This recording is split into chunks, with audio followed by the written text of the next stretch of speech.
Leo ni siku ya pili tukiwa hapa katika ukumbi wa Mlimani City jijini Dar es Salaam, tukihitimisha mkutano wa pili wa kimataifa uliojikita kujadili maendeleo ya akili unde katika muktadha wa Kiafrika. Tumeshuhudia mawazo bunifu na mijadala ya kimkakati inayolenga kuipa Afrika majibu ya kiteknolojia kupitia akili unde. Hili kongamano la siku mbili ambalo lilianza jana lilikuwa nahusu hasa matumizi ya akili unde, lakini namna gani tunaweza kuwa na akili unde katika mazingira ya Kiafrika. Mpaka sasa hivi tunajua tumekuwa tukitumia sana mifumo ambayo imejengwa na wengine, hatuna takwimu zetu, lakini lengo la hii ni kuona namna gani hatui tu watumiaji, lakini tuwe na miundo takwimu za kutosha ili tuweze na akili unde ambayo inatumia takwimu lakini katika mazingira ya Kiafrika au Tanzania tuseme. Kwa ndio lengo kubwa la huu mkutano ambao umejumuisha watu wa mataifa mbalimbali kutoka Afrika ambao wamekuja, lakini lengo kubwa ni kuangalia namna gani tunaweza tukaituboresha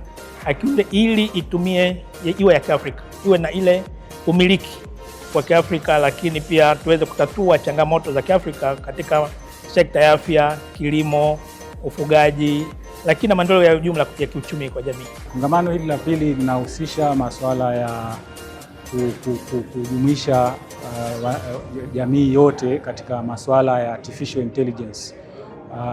Inasema kwa Kiingereza harnessing artificial intelligence in inclusive digital economy. Ina maana kuhusisha jamii yote bila kuachwa mtu yoyote katika maendeleo ya teknolojia hasa ya akili mnemba. Hili kongamano linatoa taswira ya kwamba Afrika kuna wataalamu ambao wanaweza kutengeneza solution au kutatua matatizo ya Afrika na kuweza kukusanya data ambazo zinahusu Afrika badala ya kusubiri kupata mifumo au teknolojia kutoka nchi za nje. Na katika kongamano hili tumefanya presentation ya utafiti wetu ambao ulikuwa unahusiana na kutengeneza mfumo ambao unasaidia kutengeneza maudhui ya kujifunza na kujifunzia kwa walimu wa shule za primary. Tumeona vile vile mifumo mbalimbali ambayo imetengenezwa na watafiti wengine, na ni kitu ambacho kinaonesha kwamba Tanzania hatuko nyuma kwenye upande wa matumizi ya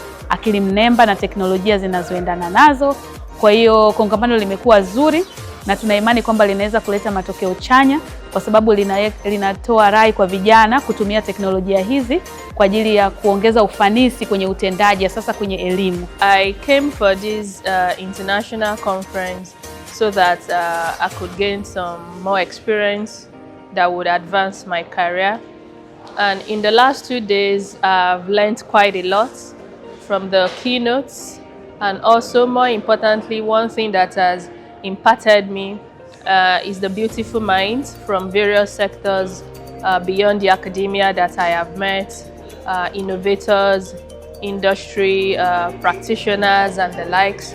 And in particular today there was a presentation that was quite striking to me, which is about using Swahili in stem cell generating materials from Swahili and validating it.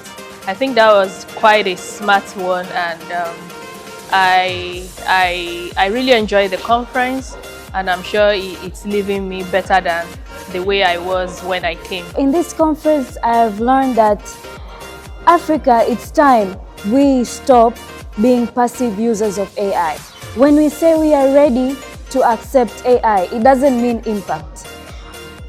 Readiness doesn't equal to impact. To receiving AI, being ready, you have to adapt and then impact occurs. Ni wazi kuwa Afrika haipo hapa tu kuwa mlaji wa teknolojia, bali kuwa mbunifu wa teknolojia itakayotatua changamoto za Waafrika.